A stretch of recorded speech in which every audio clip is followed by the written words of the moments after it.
Hey everyone, hi, Tamara here. I wanted to invite you to my sewing room today for a quick sewing tutorial of the Pop Sugar dress pattern.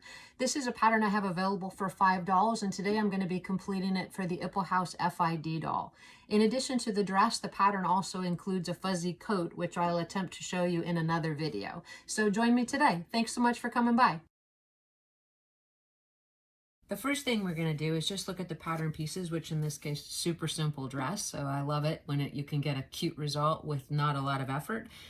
It simply has the front of the dress with 2 darts, the back of the dress with no darts, the neck, and then the necktie. So we're going to go ahead and set some of these pieces to the side. And we're going to start with that dress front section. So as I do with all patterns, I always start by marking the darts. Now this one has the dart cut out in it, so that makes it a little bit easier, but I want to make sure that my dart points end up equally on both sides of the dress front. So I still do the same method of pressing a hole through on the pattern piece with my seam ripper, and then laying the pattern over the piece and marking the end of that dart point with a heat erasable marker. So I've already done that. So now all we're going to do is fold this in half. Again, if you put a pin at where you want that dart to stop, you never have to wonder if you've gone too far, a little longer, a little shorter. So this always keeps it nice and consistent. My stitch length is set to a 2.5 to a 3, and I'm using a similar color for thread.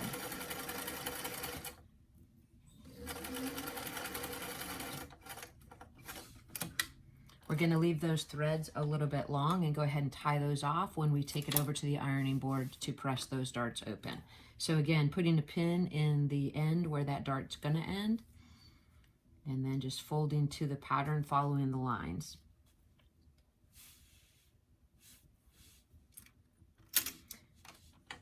The fabric that I'm using today is kind of this groovy mod cotton print. This dress doesn't require a lot of fabric, so the easiest way to find a print like this I've found is if you can find a fat quarter bundle that has a floral design or a mod pattern design, and I have one listed in the affiliate links below. So once we have that finished, we're going to go ahead and just trim that dart to the end so that we can press it open. And I'm going to take this over to the ironing board, tie those threads off at the dart, and then come right back to attach the back of the dress to the front.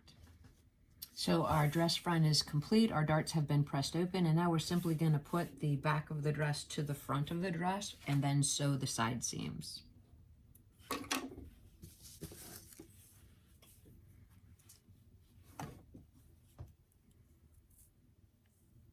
Now, if you feel comfortable using pins, I recommend that you go ahead and pin this.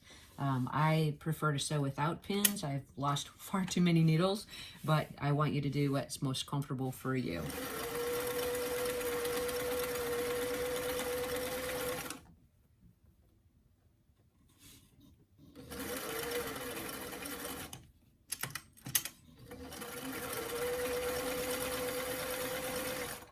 We're going to repeat that on the second side. Now that we have the side seam sewn, we're going to go ahead and press the dress open. It's been a pretty easy sew so far.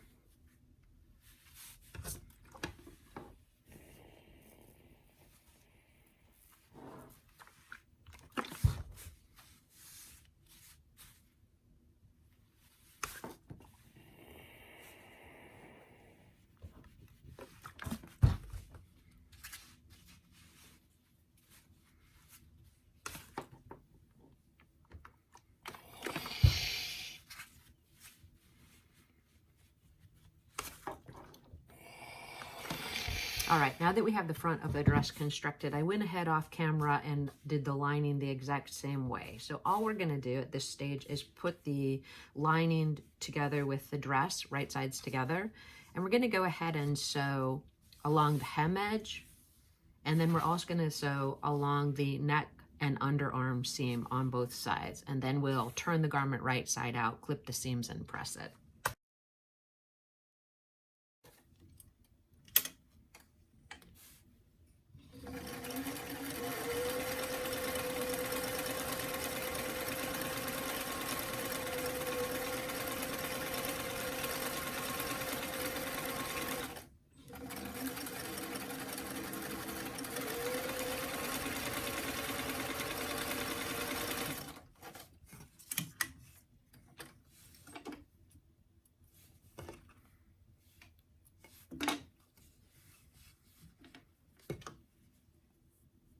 when you're pinning the dress to the dress lining, you just want to make sure you're lining up that side seam as well.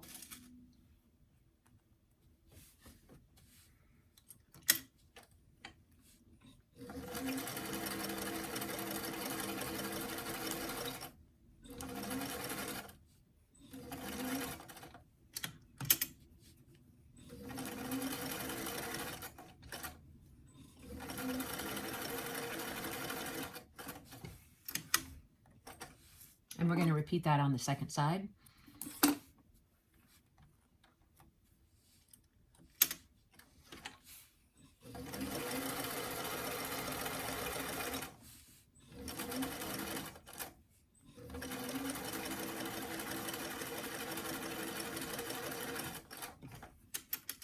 Good. Now we have our dress and our lining sewn together, so we're simply going to flip it over and make sure that everything looks good on both sides for the seams, that there's no tucks or unexpected gather points that we weren't trying to create. So we're going to take the pins out, and we're just going to go ahead and trim the neck and armhole edge here on the seam allowance to make allowances for that curve. I'll do it just a hair here, although the fabric's pretty light.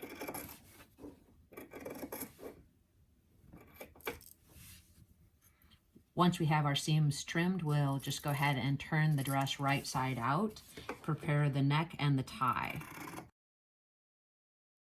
So what I'm going to go ahead and do is just fold this piece in half. And if you look at the pattern, you'll see that on that piece, it indicates where you leave a piece open, and that's where the actual top of the dress is going to slide in at the neck edge. So you're going to sew down one side, across, leave the opening, and then back up one side and cross. Again, this is an area where you could use that heat transfer marker. So if you go ahead and mark where that opening is going to remain, and that way you'll have an even distribution from the center of the neck.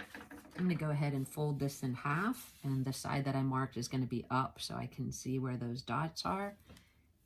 I'm going to sew down both sides, smaller stitch length maybe on this so that the neck doesn't pull, the stitches in the neck don't pull.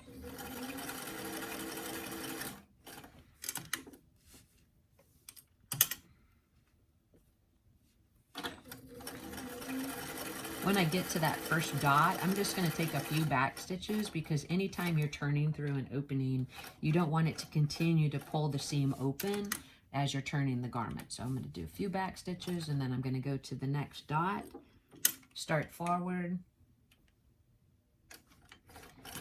and again take just a couple of back stitches just to secure that seam, and then finish with the neck collar.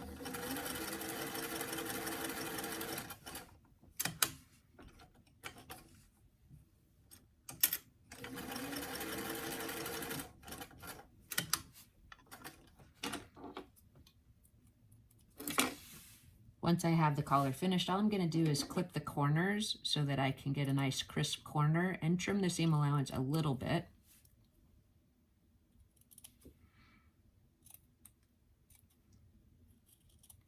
And anytime you're creating an opening for turning the garment, I recommend that you don't clip in near that opening, but you want to leave that a little bit longer. That way you can tuck the edges in easily.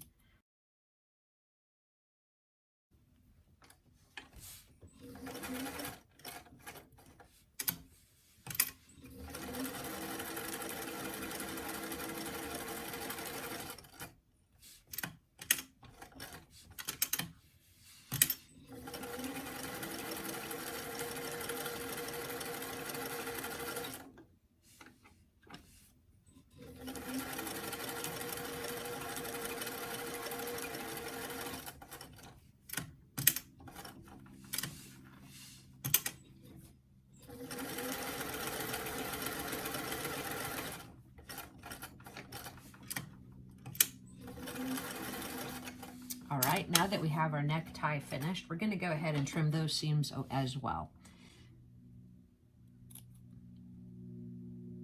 Great. So now we have these two pieces to turn as well as the main dress to iron. So let's just turn. Next, we're going to go ahead and iron the armhole and neck edge.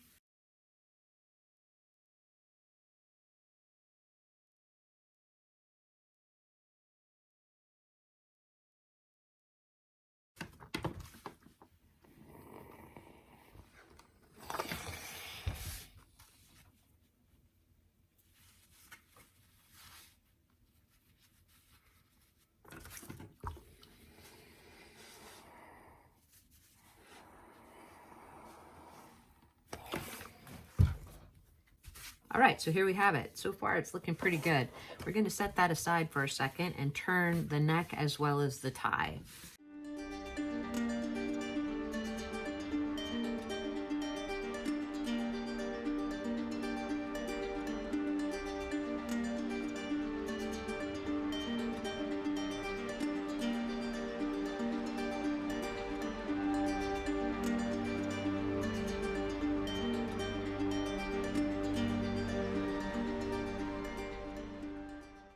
All right, now that we have our tie turned and our neck turned, I'm just gonna trim there. I don't want that to be quite so bulky because this is gonna be the center of the bow when you tie it. So I'm cutting off the extra and I'm just gonna fold it in with my fingers and then iron everything.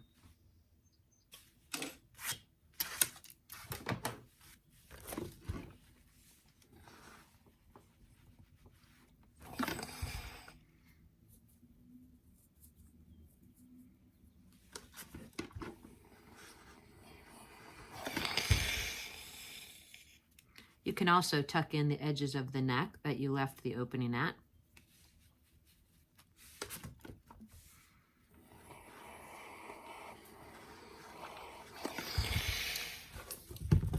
Now, this is where we can test the fit to the doll a little bit before we actually get it on, as far as where the neck is going to be. So you're going to just tuck the top portion of the dress into the opening, and then maybe just with a straight pin, you're going to secure it just to see how you like the fit.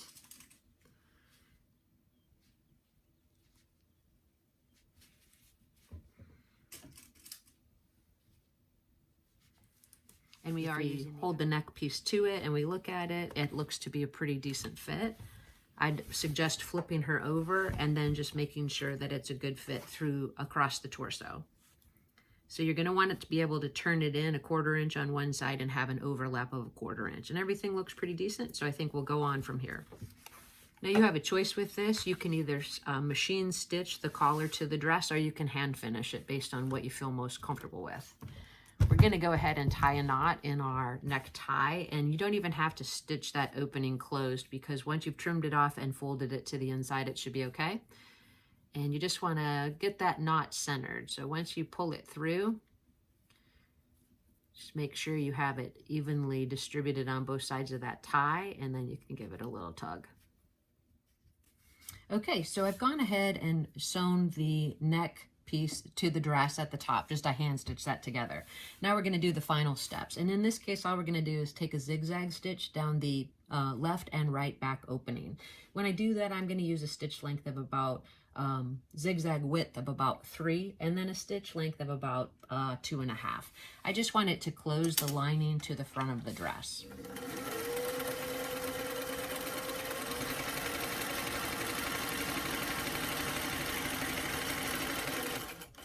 We're going to trim those threads and then we're going to repeat that on the second side.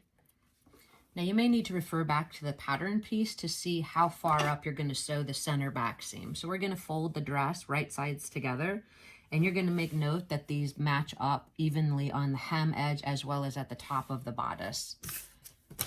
Here's our original pattern piece, so I'm just going to lay that on there, and instead of marking it with my heat transfer pin, I'm just going to go ahead and put a pin in it. You just want enough opening at the top to get the doll's body through.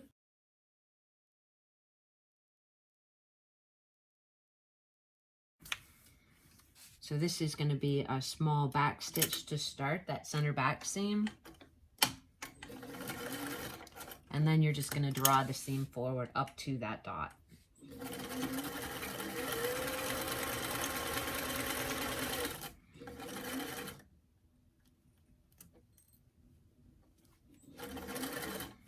Go ahead and take a few back stitches there to secure that seam. And we're almost done.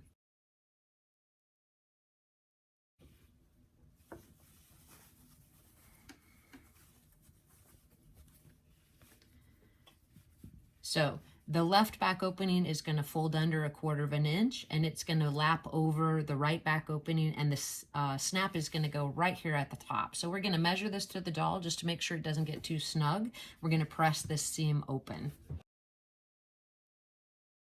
I'm going to just place one snap at the top here, and then I'm also going to just check the neck fit as well. So if she's got her dress on and we pull the neck around, I'm going to measure that as well. So we're going to add 1 snap to the back of the neck as well.